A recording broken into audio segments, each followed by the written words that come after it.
মুসলমানকে রোহিঙ্গা বানানোর জন্য তাদের নিজ দেশে তাদেরকে পরদেশী নাগরিক বিহীন করার এক ষড়যন্ত্র চলমান আছে।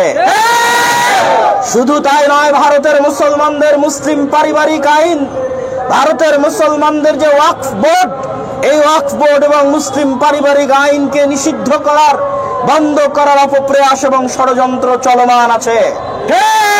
শুধু তাই নয়, আসামে সকল মাদ্রাসা বন্ধ করে সেগুলোকে স্কুলে রূপান্তর করা হয়েছে।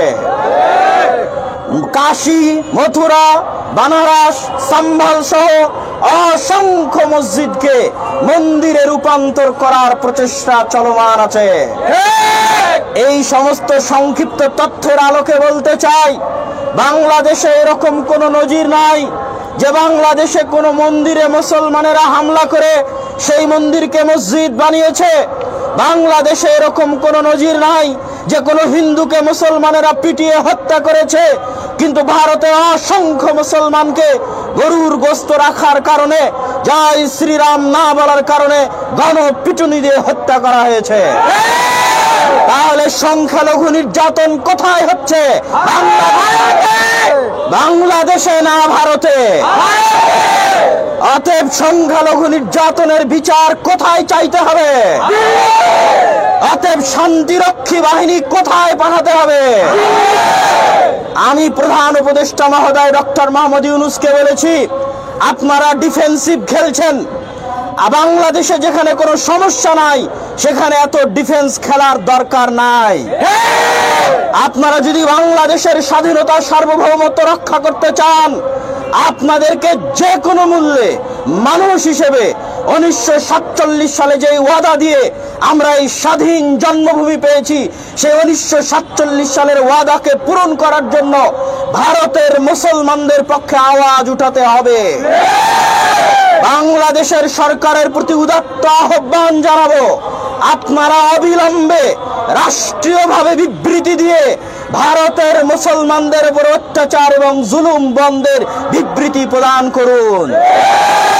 অবিলম্বে জাতিসংঘ সহ বিভিন্ন জায়গায় ভারতের মুসলমানদের নিরাপত্তা চেয়ে বাংলাদেশের শক্তিশালী অবস্থান তৈরি করুন।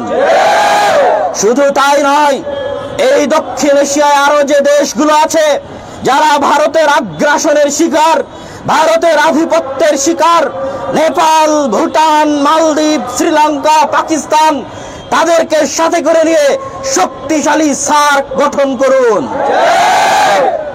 সম্মানিত উপস্থিতি, আমরা আরো একটি বিষয় স্পষ্ট করে বলতে চাই যে আজকে যারা বাংলাদেশের সাম্প্রদায়িক সম্প্রীতি নষ্টের চেষ্টা করছে, তারা মূলত বাংলাদেশের নাগরিক নয়, বরং বাংলাদেশের বাহির থেকে পার্শ্ববর্তী দেশের বিভিন্ন মিডিয়া, উগ্র হিন্দুত্ববাদের প্রচারকগণ বিভিন্ন উস্কানিমূলক তথ্য ছড়িয়ে বাংলাদেশের যে হাই কমিশন রয়েছে কলকাতা এবং আগরতলায়, সেই হাই কমিশনে আক্রমণ করে বাংলাদেশের লাল সবুজের পতাকাকে ছিন্ন বিচ্ছিন্ন করে তারা উস্কানি দিয়ে আমাদের দেশে দাঙ্গা লাগাতে চায়। কিন্তু আমরা স্পষ্ট করে বলতে চাই, বাংলাদেশের মুসলমানেরা অতি রাজনীতি সচেতন, জ্ঞানী, বিজ্ঞ সাইফুল ইসলাম আলিফকে অন্যায়ভাবে হত্যা করার পরেও যেভাবে বাংলাদেশের মুসলমান আলেম সমাজ তাদের ধৈর্য এবং প্রজ্ঞার পরিচয় দিয়েছে, তা পৃথিবীর ইতিহাসে এক বিরল দৃষ্টান্ত। অতএব ভারতের বা উগ্র হিন্দুত্ববাদীদের যে আশা যে তারা বাংলাদেশের মধ্যে দাঙ্গা লাগিয়ে বাংলাদেশকে অস্থিতিশীল করে বাংলাদেশের স্বাধীনতা সার্বভৌমকে হায়দারাবাদের মতো সংখ্যালঘু নির্যাতনের মিথ্যা কাহিনী তৈরি করে বাংলাদেশকে দখল করার যে অলীক স্বপ্ন, সেই স্বপ্ন বাংলাদেশের মুসলিম, হিন্দু, বৌদ্ধ, খ্রিস্টানরা মিলে নস্যাৎ করে দিয়েছে। এবং আমি আরো স্পষ্ট করে বলে দিতে চাই, এই ধরনের অপপ্রচার এবং উস্কানি যত বেশি চলবে, বাংলাদেশের ঐক্য তত দৃঢ় হবে ইনশাআল্লাহ। বাংলাদেশের মুসলমানেরা স্পষ্ট করে বলে দিতে চায় যে আমাদের সীমান্তগুলো যদি বন্ধ করে দেওয়া হয়, আমাদের আমদানি রপ্তানি যদি বন্ধ করে দেওয়া হয়, আমাদের বিদ্যুৎ, চিনি, পোশাক থেকে শুরু করে প্রয়োজনীয় যে কোনো পণ্য যদি বন্ধ করে দেওয়া হয়, তাতে বাংলাদেশে পণ্য দ্রব্যের মূল্য যদি লাগামহীন হয়ে যায়, বাংলাদেশের মুসলমানেরা যদি ক্ষুধার্ত থাকে, পিপাসার্ত থাকে, তাহলে ক্ষুধার্ত পিপাসার্ত অবস্থায় আমরা শহীদে মৃত্যুবরণ করতে রাজি আছি, কিন্তু বাংলাদেশের স্বাধীনতার সার্বভৌমত্বের সাথে চুল পরিমাণ আপোষ হবে না ইনশাআল্লাহ। এটি শেরে বাংলার বাংলা, হাজী শরীয়তুল্লাহর বাংলা, এটি হোসেন শহীদ সোহরাওয়ার্দীর বাংলা, মাওলানা ভাসানীর বাংলা, এটি মাওলানা আকরাম খাঁর বাংলা, এটি আল্লামা আব্দুল্লাহিল কাফিয়ার কুরাইশির বাংলা।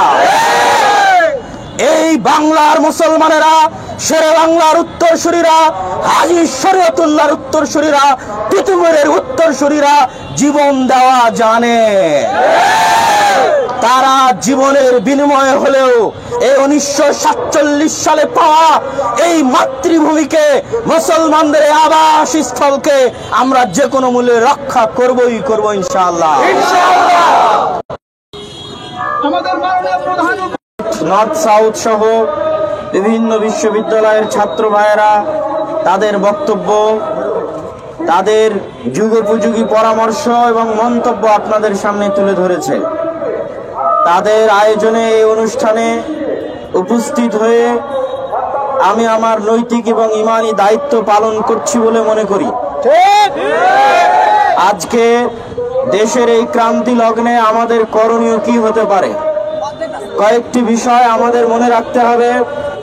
গতকাল আমরা সম্মানিত প্রধান উপদেষ্টা ডক্টর মোহাম্মদ ইউনূসের সাথে যে মতবিনিময় সভায় অংশগ্রহণ করেছিলাম, সেখানে হিন্দু, বৌদ্ধ, খ্রিস্টান, বিভিন্ন ধর্ম মতাবলম্বী মানুষগণ, তাদের ধর্মীয় পণ্ডিতগণ সেখানে উপস্থিত ছিলেন।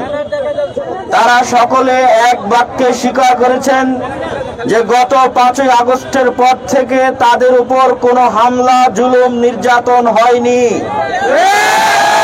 এটি সম্পূর্ণরূপে পার্শ্ববর্তী দেশের মিডিয়ার চক্রান্ত, অপপ্রচার। কিন্তু দুঃখজনক হলেও সত্য, সেখানে এমন একজন ব্যক্তিও উপস্থিত হয়েছিলেন যার বক্তব্য আপনারা শুনেছেন, যিনি একজন বিখ্যাত কলামিস্ট, লালন মতবাদের প্রচারক। তিনি তার জঘন্যতম বক্তব্যে আমাদের চট্টগ্রামের রাষ্ট্রপক্ষের আইনজীবী সাইফুল ইসলাম আলিফকে যে নৃশংসভাবে হত্যা করা হলো, এই বিষয়ে কোনরূপ বক্তব্য প্রদান না করেই তিনি ইসকনের একজন নেতার, যিনি গ্রেফতার হয়েছেন, তার মুক্তি চেয়ে বসলেন। আমি জানি না তিনি কি উদ্দেশ্যে, কোন ধর্মের মতাবলম্বী হয়ে সেখানে অংশগ্রহণ করেছিলেন, আমার জানা নেই। তবে আমি স্পষ্ট করে বলে দিতে চাই, যারা গত 5ই আগস্টের পর থেকে বিভিন্ন দাবি দাওয়া নিয়ে রাস্তায় আন্দোলন করছে, এই সমস্ত চিন্ময় দাসেরা গত 16 বছর কোথায় ছিল? তারা গত 16 বছর কোনো দাবি দাওয়া নিয়ে আন্দোলন করতে পারেনি, আজ আন্দোলন করে এবং একদিনের মধ্যে 24 ঘন্টার মধ্যে মানতে হবে মর্মে দেশকে অস্থিতিশীল করার চেষ্টা করে। শুধু তাই নয়, আমি তাকে আরো বলতে চাই, আজকে বাংলাদেশের মাটিতে যে ঘটনা ঘটেছে, চট্টগ্রামের আইনজীবী সাইফুল ইসলাম আলিফকে, রাষ্ট্রপক্ষের একজন আইনজীবীকে পৃথিবীর ইতিহাসে কোন আদালতে এভাবে জনসম্মুখে কুপিয়ে হত্যা করার রেকর্ড আমাদের জানা নাই। সাইফুল ইসলাম আলিফকে যেভাবে হত্যা করা হয়েছে, এই রকম ঘটনা যদি ভারতের মাটিতে ঘটতো, ভারতে যদি কোনো রাষ্ট্রপক্ষের হিন্দু আইনজীবীকে এইভাবে মুসলিমরা হত্যা করত, তাহলে তার প্রতিক্রিয়া কি হতো? আজকে যেভাবে বাংলাদেশের মাটিতে গেরুয়া হিন্দুত্ববাদীদের পতাকা বাংলাদেশের লাল সবুজের পতাকার উপর উড়ানো হয়েছে, এই ঘটনা যদি ভারতের মাটিতে ঘটতো, ভারতের পতাকার উপর কালেমার পতাকা মুসলমানেরা উড়াতো, তাহলে ভারতের মুসলমানদের কি হতো? এই বিষয়গুলো মাথায় রেখে আপনারা সুশীল সাজার চেষ্টা করবেন, জোরপূর্বক সুশীল সাজার চেষ্টা করবেন না। বাংলাদেশে যে সংখ্যালঘু নির্যাতনের মিথ্যা অপপ্রচার করা হচ্ছে, আমি তার বিপরীতে বলতে চাই, ভারতে সংখ্যালঘু নির্যাতন হচ্ছে, বাংলাদেশে নয়। ভারতে আজকের দিনে, আজ থেকে 30-32 বছর পূর্বে 1992 সালে মুসলমানদের মসজিদ বাবরি মসজিদকে ভেঙে তছনছ করে সেই মসজিদের জায়গায় রাম মন্দির নির্মাণ করা হয়েছে। অথচ ভারতের হাইকোর্টের 1947 সালের রায় অনুযায়ী 1947 সালে যে কোনো মসজিদ মন্দির যে অবস্থায় আছে তাকে সেই অবস্থায় রাখতে হবে, এটি ভারতেরই হাইকোর্টের রায়। সেই রায়কে লঙ্ঘন করে এবং পৃথিবীর ইতিহাসের কোন উপাসনালয়, কোন ইবাদতগারকে এইভাবে ভেঙে ধ্বংস করা হয়েছে। শুধু তাই নয়, ভারতের মাটিতে মুসলমানদের জনসংখ্যা প্রায় 20 থেকে 25%, অথচ সরকারি চাকরিতে তাদের অংশগ্রহণ মাত্র 3%। শুধু তাই নয়, এনআরসি এবং সিএএ সিটিজেনশিপ অ্যামেন্ডমেন্ট যে বিল আছে, এই এনআরসি এবং সিএএ এর নামে 1951 সালে যারা তাদের পরিচয় 1951 সালের পূর্বের কোনো পরিচয় দিতে পারবে না, তারা যদি হিন্দু, বৌদ্ধ, খ্রিস্টান, ইহুদি হয়, তাহলে তাদেরকে ভারতে জায়গা দেওয়া হলেও মুসলমানদের দেওয়া হবে না। এই আইনের মাধ্যমে আসাম এবং পশ্চিমবঙ্গের লক্ষ লক্ষ কোটি কোটি মুসলমানকে রোহিঙ্গা বানানোর জন্য তাদের নিজ দেশে তাদেরকে পরদেশী নাগরিক বিহীন করার এক ষড়যন্ত্র চলমান আছে। শুধু তাই নয়, ভারতের মুসলমানদের মুসলিম পারিবারিক আইন, ভারতের মুসলমানদের যে ওয়াকফ বোর্ড, এই ওয়াকফ বোর্ড এবং মুসলিম পারিবারিক আইনকে নিষিদ্ধ করার, বন্ধ করার অপপ্রয়াস এবং ষড়যন্ত্র চলমান আছে। শুধু তাই নয়, আসামে সকল মাদ্রাসা বন্ধ করে সেগুলোকে স্কুলে রূপান্তর করা হয়েছে।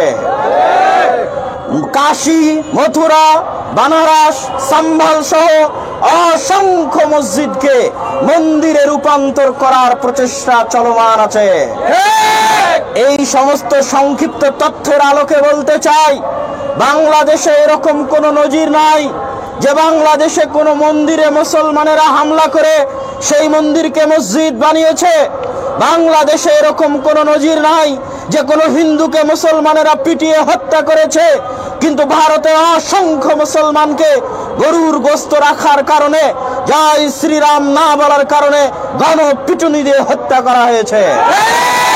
তাহলে সংখ্যালঘু নির্যাতন কোথায় হচ্ছে? বাংলাদেশে না ভারতে? অতএব সংখ্যালঘু নির্যাতনের বিচার কোথায় চাইতে হবে? অতএব শান্তিরক্ষী বাহিনী কোথায় পাঠাতে হবে? আমি প্রধান উপদেষ্টা মহোদয় ডক্টর মোহাম্মদ ইউনূসকে বলেছি, আপনারা ডিফেন্সিভ খেলছেন। বাংলাদেশে যেখানে কোনো সমস্যা নাই সেখানে এত ডিফেন্স খেলার দরকার নাই। আপনারা যদি বাংলাদেশের স্বাধীনতা, সার্বভৌমত্ব রক্ষা করতে চান, আপনাদেরকে যে কোনো মূল্যে মানুষ হিসেবে 1947 সালে যে ওয়াদা দিয়ে আমরা এই স্বাধীন জন্মভূমি পেয়েছি, সেই 1947 সালের ওয়াদাকে পূরণ করার জন্য ভারতের মুসলমানদের পক্ষে আওয়াজ উঠাতে হবে। বাংলাদেশের সরকারের প্রতি উদাত্ত আহ্বান জানাবো, আপনারা অবিলম্বে রাষ্ট্রীয়ভাবে বিবৃতি দিয়ে ভারতের মুসলমানদের উপর অত্যাচার এবং জুলুম বন্ধের বিবৃতি প্রদান করুন। অবিলম্বে জাতিসংঘ সহ বিভিন্ন জায়গায় ভারতের মুসলমানদের নিরাপত্তা চেয়ে বাংলাদেশের শক্তিশালী অবস্থান তৈরি করুন। শুধু তাই নয়, এই দক্ষিণ এশিয়ায় আরো যে দেশগুলো আছে যারা ভারতের আগ্রাসনের শিকার, ভারতের আধিপত্যের শিকার, নেপাল, ভুটান, মালদ্বীপ, শ্রীলঙ্কা, পাকিস্তান, তাদেরকে সাথে করে নিয়ে শক্তিশালী সার্ক গঠন করুন। সম্মানিত উপস্থিতি, আমরা আরো একটি বিষয় স্পষ্ট করে বলতে চাই যে আজকে যারা বাংলাদেশের সাম্প্রদায়িক সম্প্রীতি নষ্টের চেষ্টা করছে, তারা মূলত বাংলাদেশের নাগরিক নয়, বরং বাংলাদেশের বাহির থেকে পার্শ্ববর্তী দেশের বিভিন্ন মিডিয়া, উগ্র হিন্দুত্ববাদের প্রচারকগণ বিভিন্ন উস্কানিমূলক তথ্য ছড়িয়ে বাংলাদেশের যে হাই কমিশন রয়েছে কলকাতা এবং আগরতলায়, সেই হাই কমিশনে আক্রমণ করে বাংলাদেশের লাল সবুজের পতাকাকে ছিন্ন বিচ্ছিন্ন করে তারা উস্কানি দিয়ে আমাদের দেশে দাঙ্গা লাগাতে চায়। কিন্তু আমরা স্পষ্ট করে বলতে চাই, বাংলাদেশের মুসলমানেরা অতি রাজনীতি সচেতন, জ্ঞানী, বিজ্ঞ। সাইফুল ইসলাম আলিফকে অন্যায়ভাবে হত্যা করার পরেও যেভাবে বাংলাদেশের মুসলমান আলেম সমাজ তাদের ধৈর্য এবং প্রজ্ঞার পরিচয় দিয়েছে, তা পৃথিবীর ইতিহাসে এক বিরল দৃষ্টান্ত। অতএব ভারতের বা উগ্র হিন্দুত্ববাদীদের যে আশা যে তারা বাংলাদেশের মধ্যে দাঙ্গা লাগিয়ে বাংলাদেশকে অস্থিতিশীল করে বাংলাদেশের স্বাধীনতা সার্বভৌমকে হায়দারাবাদের মতো সংখ্যালঘু নির্যাতনের মিথ্যা কাহিনী তৈরি করে বাংলাদেশকে দখল করার যে অলীক স্বপ্ন, সেই স্বপ্ন বাংলাদেশের মুসলিম, হিন্দু, বৌদ্ধ, খ্রিস্টানরা মিলে নস্যাৎ করে দিয়েছে। এবং আমি আরো স্পষ্ট করে বলে দিতে চাই, এই ধরনের অপপ্রচার এবং উস্কানি যত বেশি চলবে, বাংলাদেশের ঐক্য তত দৃঢ় হবে ইনশাআল্লাহ। বাংলাদেশের মুসলমানেরা স্পষ্ট করে বলে দিতে চায় যে আমাদের সীমান্তগুলো যদি বন্ধ করে দেওয়া হয়, আমাদের আমদানি রপ্তানি যদি বন্ধ করে দেওয়া হয়, আমাদের বিদ্যুৎ, চিনি, পোশাক থেকে শুরু করে প্রয়োজনীয় যে কোনো পণ্য যদি বন্ধ করে দেওয়া হয়, তাতে বাংলাদেশে পণ্য দ্রব্যের মূল্য যদি লাগামহীন হয়ে যায়, বাংলাদেশের মুসলমানেরা যদি ক্ষুধার্ত থাকে, পিপাসার্ত থাকে, তাহলে ক্ষুধার্ত পিপাসার্ত অবস্থায় আমরা শহীদে মৃত্যুবরণ করতে রাজি আছি, কিন্তু বাংলাদেশের স্বাধীনতার সার্বভৌমত্বের সাথে চুল পরিমাণ আপোষ হবে না ইনশাআল্লাহ। এটি শেরে বাংলার বাংলা, হাজী শরীয়তুল্লাহর বাংলা, এটি হোসেন শহীদ সোহরাওয়ার্দীর বাংলা, মাওলানা ভাসানীর বাংলা, মাওলানা আকরাম খাঁর বাংলা, আল্লামা আব্দুল্লাহিল কাফিয়ার কুরাইশির বাংলা। এই বাংলার মুসলমানেরা, শেরে বাংলার উত্তরসূরিরা, হাজী শরীয়তুল্লাহর উত্তরসূরিরা, তিতুমীরের উত্তরসূরিরা জীবন দেওয়া জানে। তারা জীবনের বিনিময়ে হলেও এই 1947 সালে পাওয়া এই মাতৃভূমিকে, মুসলমানদের আবাস স্থলকে আমরা যে কোনো মূল্যে রক্ষা করবই করব ইনশাআল্লাহ। আজকে ইউনাইটেড উম্মাহ কর্তৃক আয়োজিত আজকের এই অনুষ্ঠানে উপস্থিত প্রত্যেক বিভিন্ন বিশ্ববিদ্যালয়ের যে ছাত্র প্রতিনিধিরা উপস্থিত হয়েছেন, তাদের শুকরিয়া আদায় করত। উপস্থিত আইন শৃঙ্খলা বাহিনী, সাংবাদিক ভাই এবং বিভিন্ন মিডিয়া যারা উপস্থিত হয়েছেন, তাদের শুকরিয়া আদায় করত। আমরা আজকে আমাদের এই শান্তিপূর্ণ মানববন্ধনের এখানে ইতি টানছি। আল্লাহ সুবহানাহু ওয়া তাআলা আমাদের বাংলাদেশের স্বাধীনতাকে স্থায়ী করুন, আল্লাহুম্মা আমিন। আল্লাহ আমাদের বাংলাদেশের মুসলমানদের জন্য এই আবাসস্থলকে শান্তি এবং নিরাপত্তায় পরিপূর্ণ করে দিন, আল্লাহুম্মা আমিন।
প্রশংসা আল্লাহ সুবহানাহু তাআলার জন্য। শান্তি অবতীর্ণ হোক মুহাম্মদ সাল্লাল্লাহু আলাইহি ওয়াসাল্লামের প্রতি। সম্মানিত উপস্থিতি, আপনারা জানেন আজকে আমরা দেশের এক ক্রান্তি লগ্নে এখানে উপস্থিত হয়েছি। আজকে ইউনাইটেড উম্মাহ কর্তৃক আয়োজিত উক্ত অনুষ্ঠানে বাংলাদেশের বিভিন্ন বিশ্ববিদ্যালয়ের ছাত্রগণ, বিশেষ করে রুয়েট, বুয়েট, নর্থ সাউথ সহ বিভিন্ন বিশ্ববিদ্যালয়ের ছাত্র ভাইয়েরা তাদের বক্তব্য, তাদের যুগোপযোগী পরামর্শ এবং মন্তব্য আপনাদের সামনে তুলে ধরেছে। তাদের আয়োজনে এই অনুষ্ঠানে উপস্থিত হয়ে আমি আমার নৈতিক এবং ঈমানি দায়িত্ব পালন করছি বলে মনে করি। আজকে দেশের এই ক্রান্তি লগ্নে আমাদের করণীয় কি হতে পারে, কয়েকটি বিষয় আমাদের মনে রাখতে হবে। গতকাল আমরা সম্মানিত প্রধান উপদেষ্টা ডক্টর মোহাম্মদ ইউনূসের সাথে যে মতবিনিময় সভায় অংশগ্রহণ করেছিলাম, সেখানে হিন্দু, বৌদ্ধ, খ্রিস্টান, বিভিন্ন মতাবলম্বী মানুষগণ, তাদের ধর্মীয় পণ্ডিতগণ সেখানে উপস্থিত ছিলেন। তারা সকলে এক বাক্যে স্বীকার করেছেন যে গত 5ই আগস্টের পর থেকে তাদের উপর কোনো হামলা, জুলুম, নির্যাতন হয়নি। এটি সম্পূর্ণরূপে পার্শ্ববর্তী দেশের মিডিয়ার চক্রান্ত, অপপ্রচার। কিন্তু দুঃখজনক হলেও সত্য, সেখানে এমন একজন ব্যক্তিও উপস্থিত হয়েছিলেন যার বক্তব্য আপনারা শুনেছেন, যিনি একজন বিখ্যাত কলামিস্ট, লালন মতবাদের প্রচারক। তিনি তার জঘন্যতম বক্তব্যে আমাদের চট্টগ্রামের রাষ্ট্রপক্ষের আইনজীবী সাইফুল ইসলাম আলিফকে যে নৃশংসভাবে হত্যা করা হলো, এই বিষয়ে কোনরূপ বক্তব্য প্রদান না করেই তিনি ইসকনের একজন নেতার, যিনি গ্রেফতার হয়েছেন, তার মুক্তি চেয়ে বসলেন। আমি জানি না তিনি কি উদ্দেশ্যে, কোন ধর্মের মতাবলম্বী হয়ে সেখানে অংশগ্রহণ করেছিলেন, আমার জানা নেই। তবে আমি স্পষ্ট করে বলে দিতে চাই, যারা গত 5ই আগস্টের পর থেকে বিভিন্ন দাবি দাওয়া নিয়ে রাস্তায় আন্দোলন করছে, এই সমস্ত চিন্ময় দাসেরা গত 16 বছর কোথায় ছিল? তারা গত 16 বছর কোনো দাবি দাওয়া নিয়ে আন্দোলন করতে পারেনি। আজ আন্দোলন করে এবং একদিনের মধ্যে, 24 ঘন্টার মধ্যে মানতে হবে মর্মে দেশকে অস্থিতিশীল করার চেষ্টা করে। শুধু তাই নয়, আমি তাকে আরো বলতে চাই, আজকে বাংলাদেশের মাটিতে যে ঘটনা ঘটেছে, চট্টগ্রামের আইনজীবী সাইফুল ইসলাম আলিফকে, রাষ্ট্রপক্ষের একজন আইনজীবীকে পৃথিবীর ইতিহাসে কোন আদালতে এভাবে জনসম্মুখে কুপিয়ে হত্যা করার রেকর্ড আমাদের জানা নাই। সাইফুল ইসলাম আলিফকে যেভাবে হত্যা করা হয়েছে, এই রকম ঘটনা যদি ভারতের মাটিতে ঘটত, ভারতে যদি কোন রাষ্ট্রপক্ষের হিন্দু আইনজীবীকে এইভাবে মুসলিমরা হত্যা করত, তাহলে তার প্রতিক্রিয়া কি হতো? আজকে যেভাবে বাংলাদেশের মাটিতে গেরুয়া হিন্দুত্ববাদীদের পতাকা বাংলাদেশের লাল সবুজের পতাকার উপর উড়ানো হয়েছে, এই ঘটনা যদি ভারতের মাটিতে ঘটত, ভারতের পতাকার উপর কালেমার পতাকা মুসলমানেরা উড়াতো, তাহলে ভারতের মুসলমানদের কি হতো? এই বিষয়গুলো মাথায় রেখে আপনারা সুশীল সাজার চেষ্টা করবেন, জোরপূর্বক সুশীল সাজার চেষ্টা করবেন না। বাংলাদেশে যে সংখ্যালঘু নির্যাতনের মিথ্যা অপপ্রচার করা হচ্ছে, আমি তার বিপরীতে বলতে চাই, ভারতে সংখ্যালঘু নির্যাতন হচ্ছে, বাংলাদেশে নয়।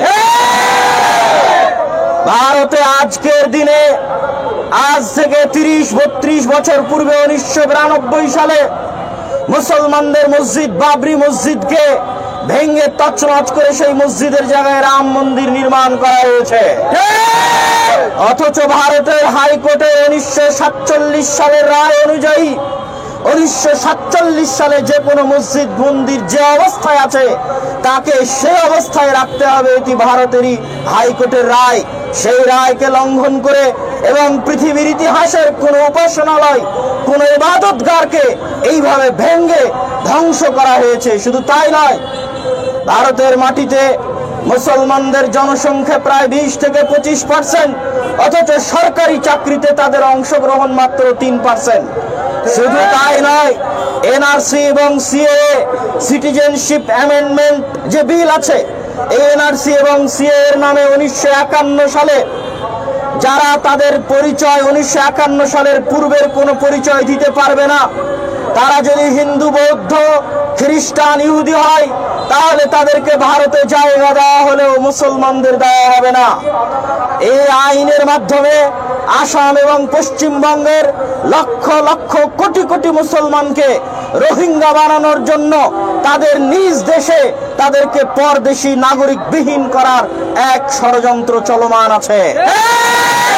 শুধু তাই নয়, ভারতের মুসলমানদের মুসলিম পারিবারিক আইন, ভারতের মুসলমানদের যে ওয়াকফ বোর্ড, এই ওয়াকফ বোর্ড এবং মুসলিম পারিবারিক আইনকে নিষিদ্ধ করার, বন্ধ করার অপপ্রয়াস এবং ষড়যন্ত্র চলমান আছে। শুধু তাই নয়, আসামে সকল মাদ্রাসা বন্ধ করে সেগুলোকে স্কুলে রূপান্তর করা হয়েছে।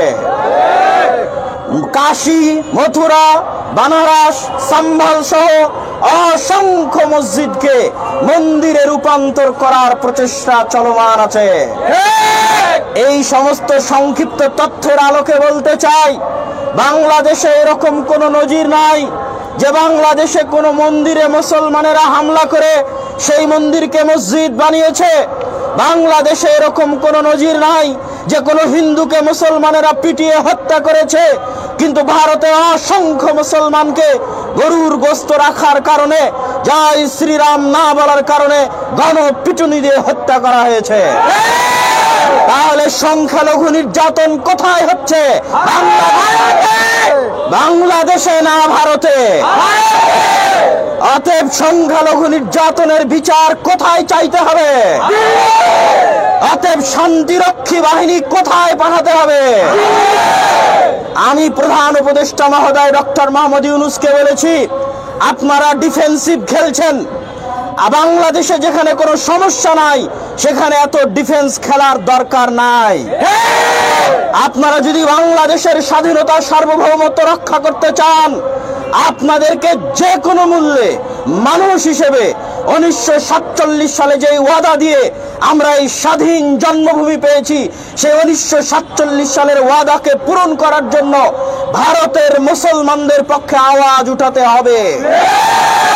বাংলাদেশের সরকারের প্রতি উদাত্ত আহ্বান জানাবো, আপনারা অবিলম্বে রাষ্ট্রীয়ভাবে বিবৃতি দিয়ে ভারতের মুসলমানদের উপর অত্যাচার এবং জুলুম বন্ধের বিবৃতি প্রদান করুন।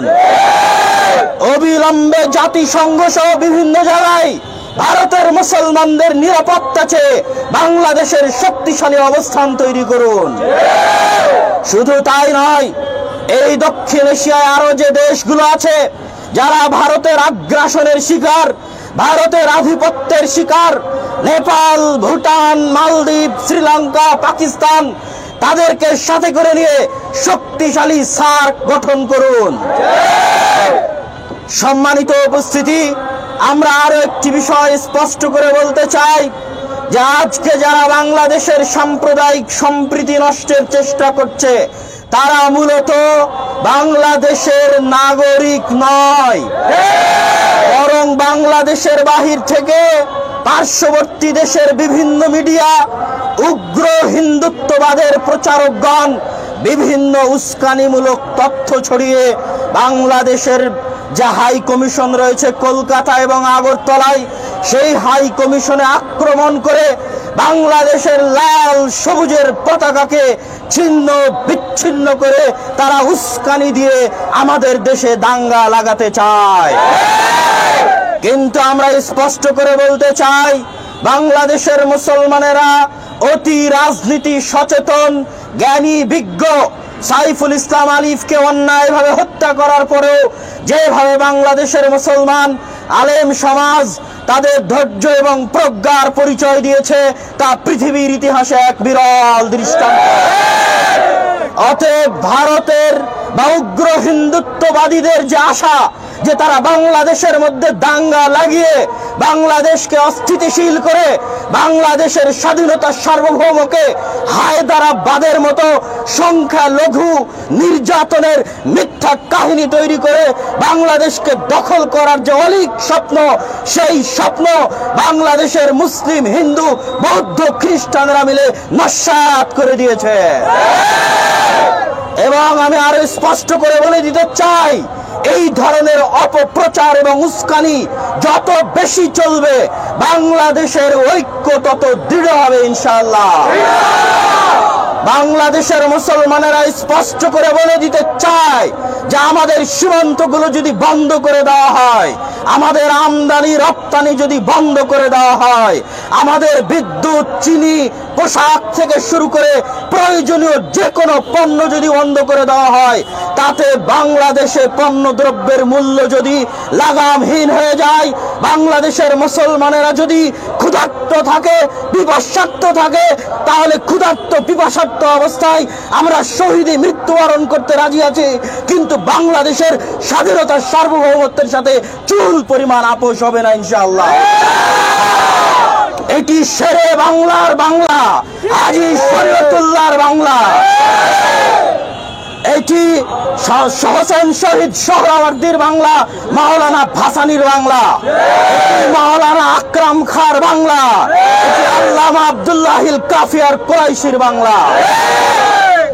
এই বাংলার মুসলমানেরা, শেরে বাংলার উত্তরসূরিরা, হাজী শরীয়তুল্লাহর উত্তরসূরিরা, তিতুমীরের উত্তরসূরিরা জীবন দেওয়া জানে। তারা জীবনের বিনিময়ে হলেও এই 1947 সালে পাওয়া এই মাতৃভূমিকে, মুসলমানদের আবাস স্থলকে আমরা যে কোনো মূল্যে রক্ষা করবই করব ইনশাআল্লাহ। আজকে ইউনাইটেড উম্মাহ কর্তৃক আয়োজিত আজকের এই অনুষ্ঠানে উপস্থিত প্রত্যেক বিভিন্ন বিশ্ববিদ্যালয়ের যে ছাত্র প্রতিনিধিরা উপস্থিত হয়েছেন, তাদের শুকরিয়া আদায় করত। উপস্থিত আইন শৃঙ্খলা বাহিনী, সাংবাদিক ভাই এবং বিভিন্ন মিডিয়া যারা উপস্থিত হয়েছেন, তাদের শুকরিয়া আদায় করত। আমরা এই নিচের কাস্টের মানুষজনকে প্রধান অতিথি আজকের জনাব এখানে উপস্থিত হয়েছি। আজকে ইউনাইটেড উম্মাহ কর্তৃক আয়োজিত উক্ত অনুষ্ঠানে বাংলাদেশের বিভিন্ন বিশ্ববিদ্যালয়ের ছাত্রগণ, বিশেষ করে রুয়েট, বুয়েট, নর্থ সাউথ সহ বিভিন্ন বিশ্ববিদ্যালয়ের ছাত্র ভাইয়েরা তাদের বক্তব্য, তাদের যুগোপযোগী পরামর্শ এবং মন্তব্য আপনাদের সামনে তুলে ধরেছে। তাদের আয়োজনে এই অনুষ্ঠানে উপস্থিত হয়ে আমি আমার নৈতিক এবং ঈমানি দায়িত্ব পালন করছি বলে মনে করি। আজকে দেশের এই ক্রান্তি লগ্নে আমাদের করণীয় কি হতে পারে, কয়েকটি বিষয় আমাদের মনে রাখতে হবে। গতকাল আমরা সম্মানিত প্রধান উপদেষ্টা ডক্টর মোহাম্মদ ইউনূসের সাথে যে মতবিনিময় সভায় অংশগ্রহণ করেছিলাম, সেখানে হিন্দু, বৌদ্ধ, খ্রিস্টান, বিভিন্ন ধর্ম মতাবলম্বী মানুষগণ, তাদের ধর্মীয় পণ্ডিতগণ সেখানে উপস্থিত ছিলেন। তারা সকলে এক বাক্যে স্বীকার করেছেন যে গত 5ই আগস্টের পর থেকে তাদের উপর কোনো হামলা, জুলুম, নির্যাতন হয়নি। এটি সম্পূর্ণরূপে পার্শ্ববর্তী দেশের মিডিয়ার চক্রান্ত, অপপ্রচার। কিন্তু দুঃখজনক হলেও সত্য, সেখানে এমন একজন ব্যক্তি উপস্থিত হয়েছিলেন যার বক্তব্য আপনারা শুনেছেন, যিনি একজন বিখ্যাত কলামিস্ট, লালন মতবাদের প্রচারক। তিনি তার জঘন্যতম বক্তব্যে আমাদের চট্টগ্রামের রাষ্ট্রপক্ষের আইনজীবী সাইফুল ইসলাম আলিফকে যে নৃশংসভাবে হত্যা করা হলো, এই বিষয়ে কোনরূপ বক্তব্য প্রদান না করেই তিনি ইসকনের একজন নেতার, যিনি গ্রেফতার হয়েছেন, তার মুক্তি চেয়ে বসলেন। আমি জানি না তিনি কি উদ্দেশ্যে, কোন ধর্মের মতাবলম্বী হয়ে সেখানে অংশগ্রহণ করেছিলেন, আমার জানা নেই।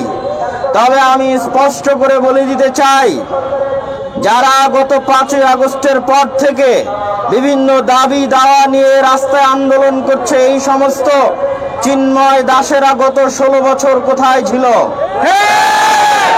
তারা গত 16 বছর কোনো দাবি দাওয়া নিয়ে আন্দোলন করতে পারেনি, আজ আন্দোলন করে এবং একদিনের মধ্যে 24 ঘন্টার মধ্যে মানতে হবে মর্মে দেশকে অস্থিতিশীল করার চেষ্টা করে। শুধু তাই নয়, আমি তাকে আরো বলতে চাই, আজকে বাংলাদেশের মাটিতে যে ঘটনা ঘটেছে, চট্টগ্রামের আইনজীবী সাইফুল ইসলাম আলিফকে, রাষ্ট্রপক্ষের একজন আইনজীবীকে পৃথিবীর ইতিহাসে কোন আদালতে এভাবে জনসম্মুখে কুপিয়ে হত্যা করার রেকর্ড আমাদের জানা নাই। সাইফুল ইসলাম আলিফকে যেভাবে হত্যা করা হয়েছে, এই রকম ঘটনা যদি ভারতের মাটিতে ঘটত, ভারতে যদি কোন রাষ্ট্রপক্ষের হিন্দু আইনজীবীকে এইভাবে মুসলিমরা হত্যা করত, তাহলে তার প্রতিক্রিয়া কি হতো? আজকে যেভাবে বাংলাদেশের মাটিতে গেরুয়া হিন্দুত্ববাদীদের পতাকা বাংলাদেশের লাল সবুজের পতাকার উপর উড়ানো হয়েছে, এই ঘটনা যদি ভারতের মাটিতে ঘটত, ভারতের পতাকার উপর কালেমার পতাকা মুসলমানেরা উড়াতো, তাহলে ভারতের মুসলমানদের কি হতো? এই বিষয়গুলো মাথায় রেখে আপনারা সুশীল সাজার চেষ্টা করবেন, জোরপূর্বক সুশীল সাজার চেষ্টা করবেন না। বাংলাদেশে যে সংখ্যালঘু নির্যাতনের মিথ্যা অপপ্রচার করা হচ্ছে, আমি তার বিপরীতে বলতে চাই, ভারতে সংখ্যালঘু নির্যাতন হচ্ছে, বাংলাদেশে নয়। ভারতে আজকের দিনে, আজ থেকে 30-32 বছর পূর্বে 1992 সালে মুসলমানদের মসজিদ বাবরি মসজিদকে ভেঙে তছনছ করে সেই মসজিদের জায়গায় রাম মন্দির নির্মাণ করা হয়েছে। অথচ ভারতের হাইকোর্টে 1947 সালের রায় অনুযায়ী 1947 সালে যে কোনো মসজিদ মন্দির যে অবস্থায় আছে তাকে সে অবস্থায় রাখতে হবে, এটি ভারতেরই হাইকোর্টের রায়। সেই রায়কে লঙ্ঘন করে এবং পৃথিবীর ইতিহাসের কোন উপাসনালয়, কোন ইবাদতগারকে এইভাবে ভেঙে ধ্বংস করা হয়েছে। শুধু তাই নয়, ভারতের মাটিতে মুসলমানদের জনসংখ্যা প্রায় 20 থেকে 25%, অথচ সরকারি চাকরিতে তাদের অংশগ্রহণ মাত্র 3%। শুধু তাই নয়, এনআরসি এবং সিএএ সিটিজেনশিপ অ্যামেন্ডমেন্ট যে বিল আছে, এই এনআরসি এবং সিএএ এর নামে 1951 সালে যারা তাদের পরিচয় 1951 সালের পূর্বের কোনো পরিচয় দিতে পারবে না, তারা যদি হিন্দু, বৌদ্ধ, খ্রিস্টান, ইহুদি হয়, তাহলে তাদেরকে ভারতে জায়গা দেওয়া হলেও মুসলমানদের দেওয়া হবে না।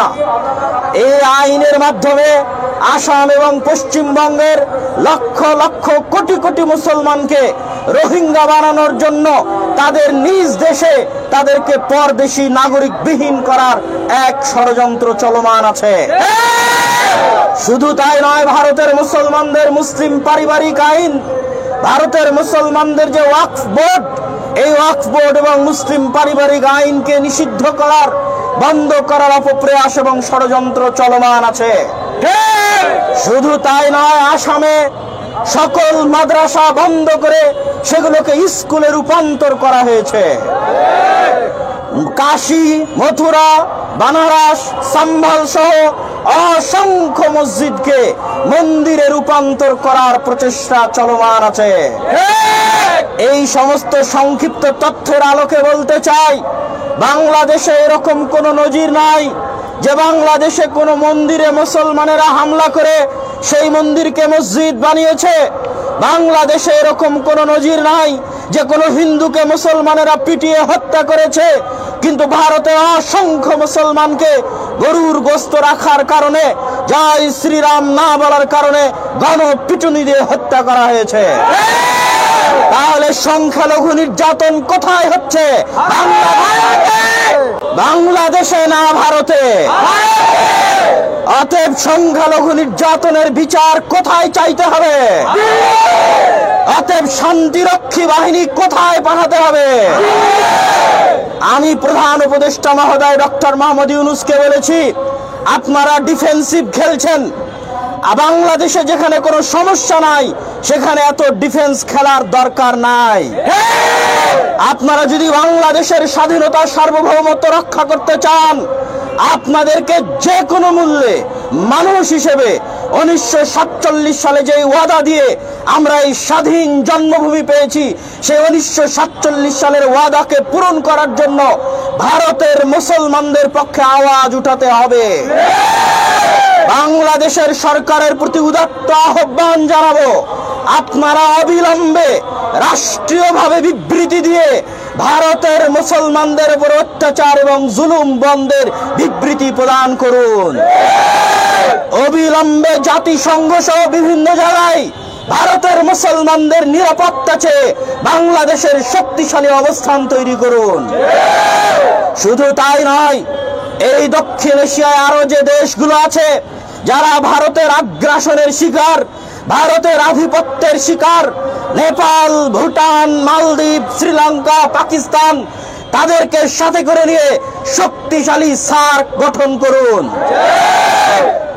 সম্মানিত উপস্থিতি, আমরা আরো একটি বিষয় স্পষ্ট করে বলতে চাই যে আজকে যারা বাংলাদেশের সাম্প্রদায়িক সম্প্রীতি নষ্টের চেষ্টা করছে তারা মূলত বাংলাদেশের নাগরিক নয়, বরং বাংলাদেশের বাহির থেকে পার্শ্ববর্তী দেশের বিভিন্ন মিডিয়া, উগ্র হিন্দুত্ববাদের প্রচারকগণ বিভিন্ন উস্কানিমূলক তথ্য ছড়িয়ে বাংলাদেশের যে হাই কমিশন রয়েছে কলকাতা এবং আগরতলায়, সেই হাই কমিশনে আক্রমণ করে বাংলাদেশের লাল সবুজের পতাকাকে ছিন্ন বিচ্ছিন্ন করে তারা উস্কানি দিয়ে আমাদের দেশে দাঙ্গা লাগাতে চায়।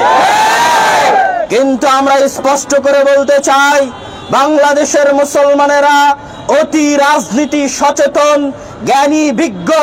সাইফুল ইসলাম আলিফকে অন্যায়ভাবে হত্যা করার পরেও যেভাবে বাংলাদেশের মুসলমান আলেম সমাজ তাদের ধৈর্য এবং প্রজ্ঞার পরিচয় দিয়েছে তা পৃথিবীর ইতিহাসে এক বিরল দৃষ্টান্ত। অতএব ভারতের বা উগ্র হিন্দুত্ববাদীদের যে আশা যে তারা বাংলাদেশের মধ্যে দাঙ্গা লাগিয়ে বাংলাদেশকে অস্থিতিশীল করে বাংলাদেশের স্বাধীনতার সার্বভৌমকে হায়দারাবাদের মতো সংখ্যালঘু নির্যাতনের মিথ্যা কাহিনী তৈরি করে বাংলাদেশকে দখল করার যে অলীক স্বপ্ন, সেই স্বপ্ন বাংলাদেশের মুসলিম, হিন্দু, বৌদ্ধ, খ্রিস্টানরা মিলে নস্যাৎ করে দিয়েছে। এবং আমি আরো স্পষ্ট করে বলে দিতে চাই, এই ধরনের অপপ্রচার এবং উস্কানি যত বেশি চলবে বাংলাদেশের ঐক্য তত দৃঢ় হবে ইনশাআল্লাহ।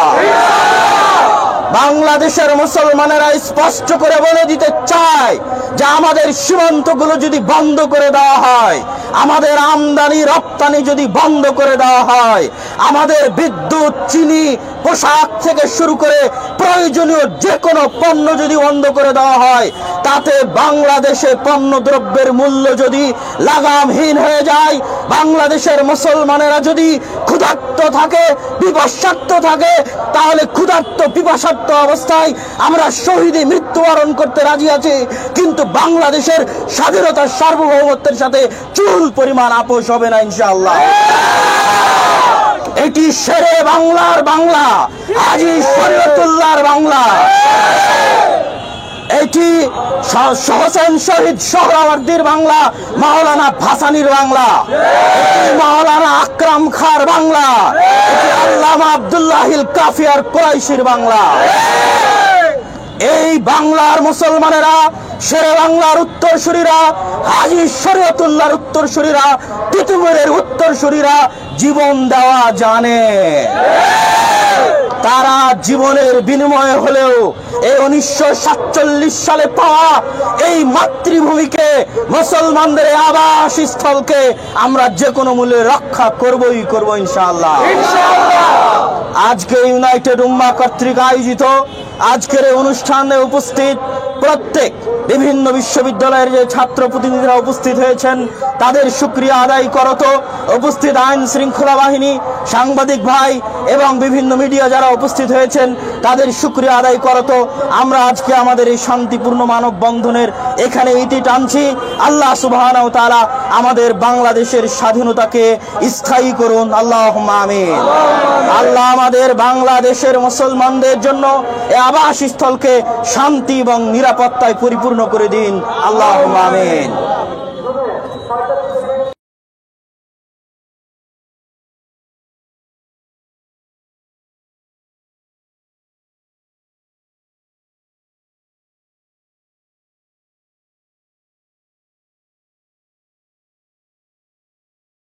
বিভিন্ন মতাবলম্বী মানুষগণ, তাদের ধর্মীয় পণ্ডিতগণ সেখানে উপস্থিত ছিলেন।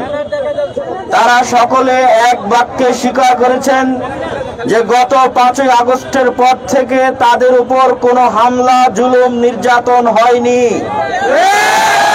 এটি সম্পূর্ণরূপে পার্শ্ববর্তী দেশের মিডিয়ার চক্রান্ত, অপপ্রচার।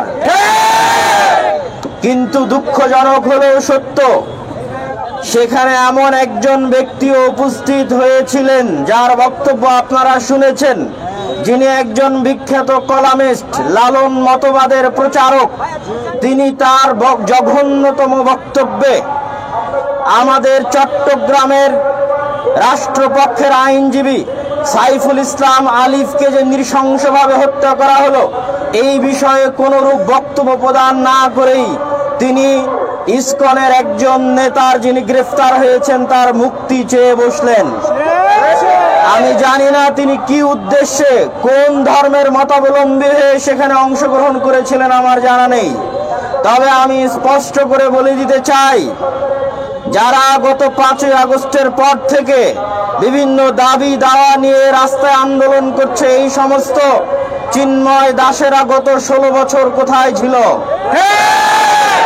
তারা গত 16 বছর কোনো দাবি দাওয়া নিয়ে আন্দোলন করতে পারেনি, আজ আন্দোলন করে এবং একদিনের মধ্যে 24 ঘন্টার মধ্যে মানতে হবে মর্মে দেশকে অস্থিতিশীল করার চেষ্টা করে। শুধু তাই নয়, আমি তাকে আরো বলতে চাই, আজকে বাংলাদেশের মাটিতে যে ঘটনা ঘটেছে, চট্টগ্রামের আইনজীবী সাইফুল ইসলাম আলিফকে, রাষ্ট্রপক্ষের একজন আইনজীবীকে পৃথিবীর ইতিহাসে কোন আদালতে এভাবে জনসম্মুখে কুপিয়ে হত্যা করার রেকর্ড আমাদের জানা নাই। সাইফুল ইসলাম আলিফকে যেভাবে হত্যা করা হয়েছে, এই রকম ঘটনা যদি ভারতের মাটিতে ঘটত, ভারতে যদি কোন রাষ্ট্রপক্ষের হিন্দু আইনজীবীকে এইভাবে মুসলিমরা হত্যা করত, তাহলে তার প্রতিক্রিয়া কি হতো? আজকে যেভাবে বাংলাদেশের মাটিতে গেরুয়া হিন্দুত্ববাদীদের পতাকা বাংলাদেশের লাল সবুজের পতাকার উপর উড়ানো হয়েছে, এই ঘটনা যদি ভারতের মাটিতে ঘটত, ভারতের পতাকার উপর কালেমার পতাকা মুসলমানেরা উড়াতো, তাহলে ভারতের মুসলমানদের কি হতো? এই বিষয়গুলো মাথায় রেখে আপনারা সুশীল সাজার চেষ্টা করবেন, জোরপূর্বক সুশীল সাজার চেষ্টা করবেন না। বাংলাদেশে যে সংখ্যালঘু নির্যাতনের মিথ্যা অপপ্রচার করা হচ্ছে, আমি তার বিপরীতে বলতে চাই, ভারতে সংখ্যালঘু নির্যাতন হচ্ছে, বাংলাদেশে নয়। ভারতে আজকের দিনে, আজ থেকে 30-32 বছর পূর্বে 1992 সালে মুসলমানদের মসজিদ বাবরি মসজিদকে ভেঙে তছনছ করে সেই মসজিদের জায়গায় রাম মন্দির নির্মাণ করা হয়েছে। অথচ ভারতের হাইকোর্টে 1947 সালের রায় অনুযায়ী 1947 সালে যে কোনো মসজিদ মন্দির যে অবস্থায় আছে তাকে সেই অবস্থায় রাখতে হবে, এটি ভারতেরই হাইকোর্টের রায়। সেই রায়কে লঙ্ঘন করে এবং পৃথিবীর ইতিহাসের কোন উপাসনালয়, কোন ইবাদতগারকে এইভাবে ভেঙে ধ্বংস করা হয়েছে। শুধু তাই নয়, ভারতের মাটিতে মুসলমানদের জনসংখ্যা প্রায় 20 থেকে 25%, অথচ সরকারি চাকরিতে তাদের অংশগ্রহণ মাত্র 3%। শুধু তাই নয়, এনআরসি এবং সিএএ, সিটিজেনশিপ অ্যামেন্ডমেন্ট যে বিল আছে, এই এনআরসি এবং সিএএ এর নামে 1951 সালে যারা তাদের পরিচয় 1951 সালের পূর্বের কোনো পরিচয় দিতে পারবে না, তারা যদি হিন্দু, বৌদ্ধ, খ্রিস্টান, ইহুদি হয়, তাহলে তাদেরকে ভারতে জায়গা দেওয়া হলেও মুসলমানদের দেওয়া হবে না। এই আইনের মাধ্যমে আসাম এবং পশ্চিমবঙ্গের লক্ষ লক্ষ কোটি কোটি মুসলমানকে রোহিঙ্গা বানানোর জন্য তাদের নিজ দেশে তাদেরকে পরদেশী নাগরিকবিহীন করার এক ষড়যন্ত্র চলমান আছে। শুধু তাই নয়, ভারতের মুসলমানদের মুসলিম পারিবারিক আইন, ভারতের মুসলমানদের যে ওয়াকফ বোর্ড, এই ওয়াকফ বোর্ড এবং মুসলিম পারিবারিক আইনকে নিষিদ্ধ করার, বন্ধ করার অপপ্রয়াস এবং ষড়যন্ত্র চলমান আছে। শুধু তাই নয়, আসামে সকল মাদ্রাসা বন্ধ করে সেগুলোকে স্কুলে রূপান্তর করা হয়েছে। কাশী, মথুরা, বানারস, সম্বল সহ অসংখ্য মসজিদকে মন্দিরে রূপান্তর করার প্রচেষ্টা চলমান আছে। এই সমস্ত সংক্ষিপ্ত তথ্যের আলোকে বলতে চাই, বাংলাদেশে এরকম কোনো নজির নাই যে বাংলাদেশে কোনো মন্দিরে মুসলমানেরা হামলা করে সেই মন্দিরকে মসজিদ বানিয়েছে। বাংলাদেশে এরকম কোনো নজির নাই যে কোনো হিন্দুকে মুসলমানেরা পিটিয়ে হত্যা করেছে, কিন্তু ভারতে অসংখ্য মুসলমানকে গরুর গোশত রাখার কারণে, জয় শ্রীরাম না বলার কারণে গণপিটুনি দিয়ে হত্যা করা হয়েছে। তাহলে সংখ্যালঘু নির্যাতন কোথায় হচ্ছে? বাংলাদেশে না ভারতে? অতএব সংখ্যালঘু নির্যাতনের বিচার কোথায় চাইতে হবে? অতএব শান্তিরক্ষী বাহিনী কোথায় পাঠাতে হবে?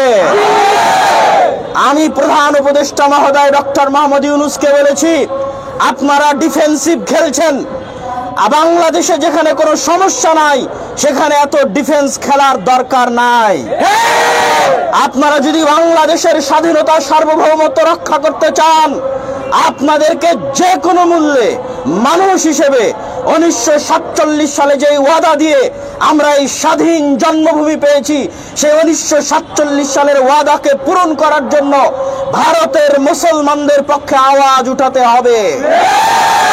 বাংলাদেশের সরকারের প্রতি উদাত্ত আহ্বান জানাবো, আপনারা অবিলম্বে রাষ্ট্রীয়ভাবে বিবৃতি দিয়ে ভারতের মুসলমানদের উপর অত্যাচার এবং জুলুম বন্ধের বিবৃতি প্রদান করুন। অবিলম্বে জাতিসংঘ সহ বিভিন্ন জায়গায় ভারতের মুসলমানদের নিরাপত্তা চেয়ে বাংলাদেশের শক্তিশালী অবস্থান তৈরি করুন। শুধু তাই নয়, এই দক্ষিণ এশিয়ায় আরো যে দেশগুলো আছে যারা ভারতের আগ্রাসনের শিকার, ভারতের আধিপত্যের শিকার, নেপাল, ভুটান, মালদ্বীপ, শ্রীলঙ্কা, পাকিস্তান, তাদেরকে সাথে করে নিয়ে শক্তিশালী সার্ক গঠন করুন। সম্মানিত উপস্থিতি, আমরা আরো একটি বিষয় স্পষ্ট করে বলতে চাই যে আজকে যারা বাংলাদেশের সাম্প্রদায়িক সম্প্রীতি নষ্টের চেষ্টা করছে, তারা মূলত বাংলাদেশের নাগরিক নয়, বরং বাংলাদেশের বাহির থেকে পার্শ্ববর্তী দেশের বিভিন্ন মিডিয়া, উগ্র হিন্দুত্ববাদের প্রচারকগণ বিভিন্ন উস্কানিমূলক তথ্য ছড়িয়ে বাংলাদেশের যে হাই কমিশন রয়েছে কলকাতা এবং আগরতলায়, সেই হাই কমিশনে আক্রমণ করে বাংলাদেশের লাল সবুজের পতাকাকে ছিন্ন বিচ্ছিন্ন করে তারা উস্কানি দিয়ে আমাদের দেশে দাঙ্গা লাগাতে চায়।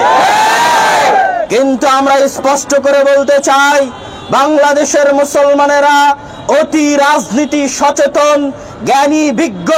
সাইফুল ইসলাম আলিফকে অন্যায়ভাবে হত্যা করার পরেও যেভাবে বাংলাদেশের মুসলমান আলেম সমাজ তাদের ধৈর্য এবং প্রজ্ঞার পরিচয় দিয়েছে, তা পৃথিবীর ইতিহাসে এক বিরল দৃষ্টান্ত।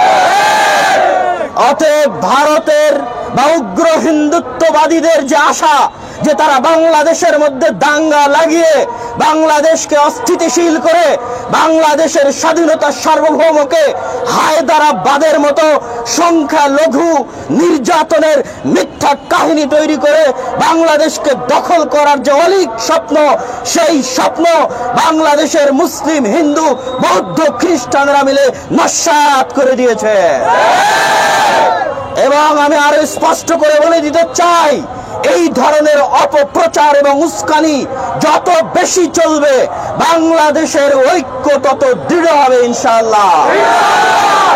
বাংলাদেশের মুসলমানেরা স্পষ্ট করে বলে দিতে চায় যে আমাদের সীমান্তগুলো যদি বন্ধ করে দেওয়া হয়, আমাদের আমদানি রপ্তানি যদি বন্ধ করে দেওয়া হয়, আমাদের বিদ্যুৎ, চিনি, পোশাক থেকে শুরু করে প্রয়োজনীয় যে কোনো পণ্য যদি বন্ধ করে দেওয়া হয়, তাতে বাংলাদেশে পণ্য দ্রব্যের মূল্য যদি লাগামহীন হয়ে যায়, বাংলাদেশের মুসলমানেরা যদি ক্ষুধার্ত থাকে, পিপাসার্ত থাকে, তাহলে ক্ষুধার্ত পিপাসার্ত অবস্থায় আমরা শহীদে মৃত্যুবরণ করতে রাজি আছি, কিন্তু বাংলাদেশের স্বাধীনতার সার্বভৌমত্বের সাথে চুল পরিমাণ আপোষ হবে না ইনশাআল্লাহ।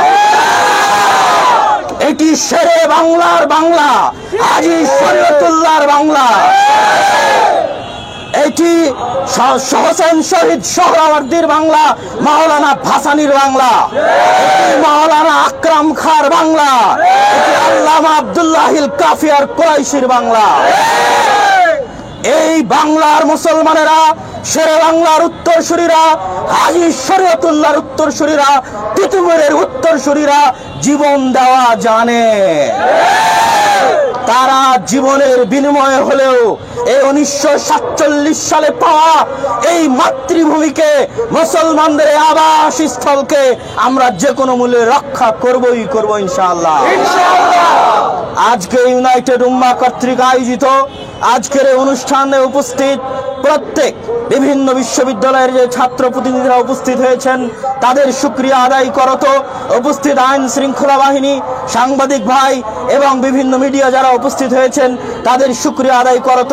আমরা আজকে আমাদের এই শান্তিপূর্ণ মানববন্ধনের এখানে ইতি টানছি। আল্লাহ সুবহানাহু ওয়া তাআলা আমাদের বাংলাদেশের স্বাধীনতাকে স্থায়ী করুন, আল্লাহুম্মা আমিন। আল্লাহ আমাদের বাংলাদেশের মুসলমানদের জন্য এই আবাসস্থলকে শান্তি এবং নিরাপত্তায় পরিপূর্ণ করে দিন, আল্লাহুম্মা আমিন।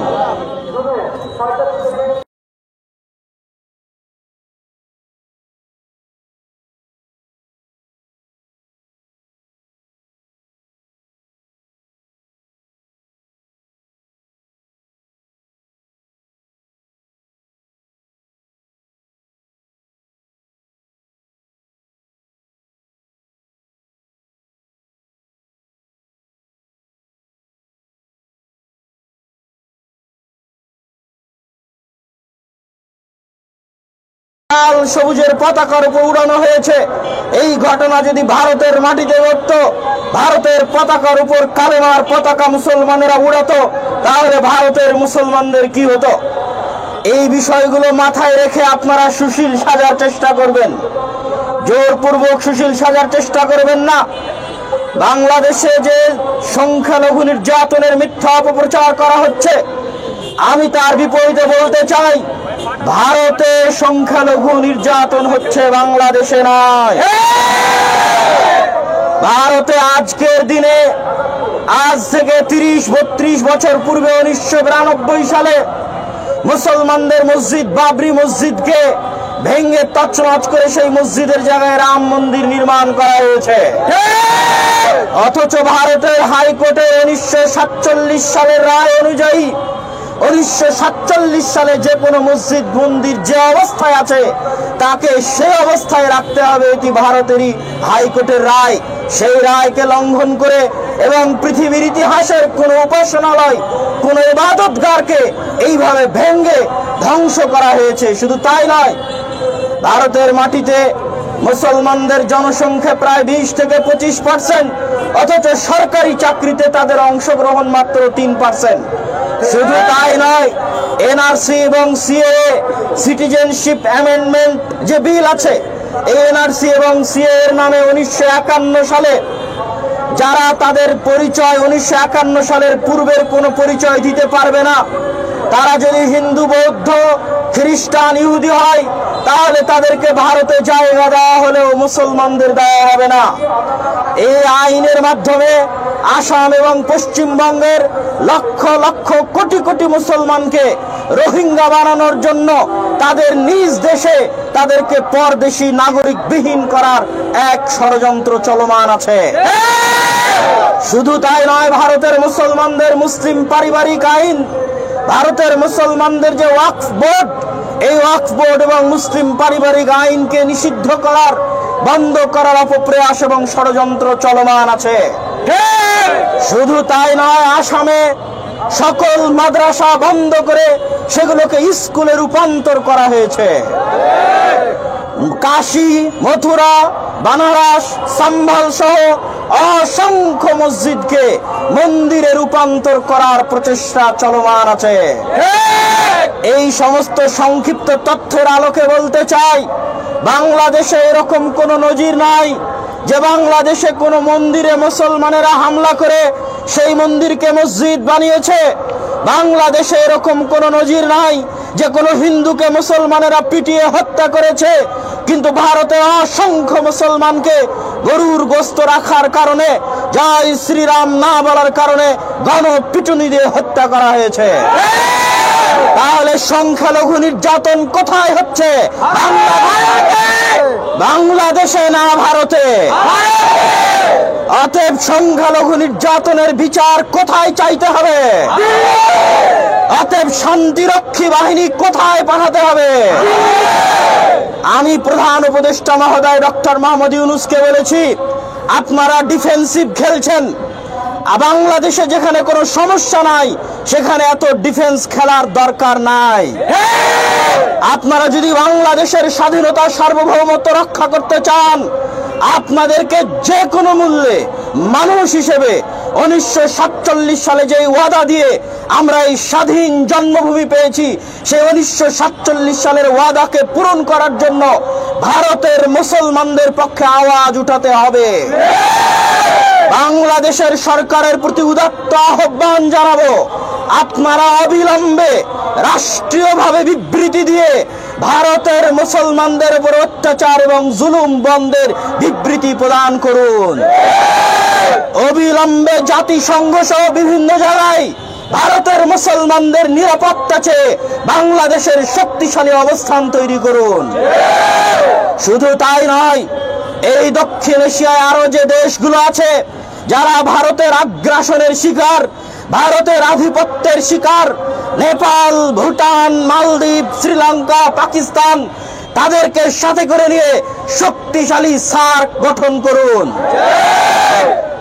সম্মানিত উপস্থিতি, আমরা আরো একটি বিষয় স্পষ্ট করে বলতে চাই যে আজকে যারা বাংলাদেশের সাম্প্রদায়িক সম্প্রীতি নষ্টের চেষ্টা করছে, তারা মূলত বাংলাদেশের নাগরিক নয়, বরং বাংলাদেশের বাহির থেকে পার্শ্ববর্তী দেশের বিভিন্ন মিডিয়া, উগ্র হিন্দুত্ববাদের প্রচারকগণ বিভিন্ন উস্কানিমূলক তথ্য ছড়িয়ে বাংলাদেশের যে হাই কমিশন রয়েছে কলকাতা এবং আগরতলায়, সেই হাই কমিশনে আক্রমণ করে বাংলাদেশের লাল সবুজের পতাকাকে ছিন্ন বিচ্ছিন্ন করে তারা উস্কানি দিয়ে আমাদের দেশে দাঙ্গা লাগাতে চায়।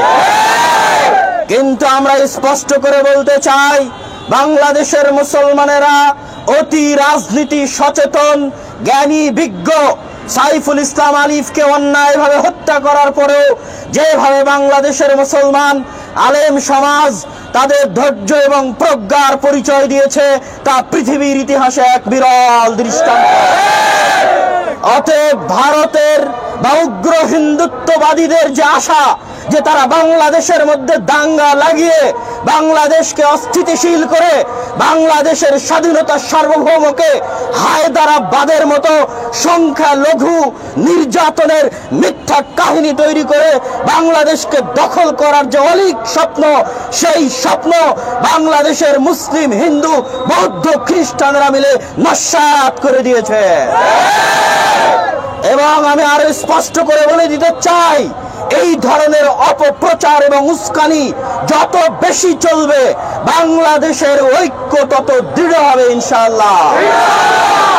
বাংলাদেশের মুসলমানেরা স্পষ্ট করে বলে দিতে চায় যে আমাদের সীমান্তগুলো যদি বন্ধ করে দেওয়া হয়, আমাদের আমদানি রপ্তানি যদি বন্ধ করে দেওয়া হয়, আমাদের বিদ্যুৎ, চিনি, পোশাক থেকে শুরু করে প্রয়োজনীয় যে কোনো পণ্য যদি বন্ধ করে দেওয়া হয়, তাতে বাংলাদেশে পণ্য দ্রব্যের মূল্য যদি লাগামহীন হয়ে যায়, বাংলাদেশের মুসলমানেরা যদি ক্ষুধার্ত থাকে, পিপাসার্ত থাকে, তাহলে ক্ষুধার্ত পিপাসার্ত অবস্থায় আমরা শহীদে মৃত্যুবরণ করতে রাজি আছি, কিন্তু বাংলাদেশের স্বাধীনতার সার্বভৌমত্বের সাথে চুল পরিমাণ আপোষ হবে না ইনশাআল্লাহ।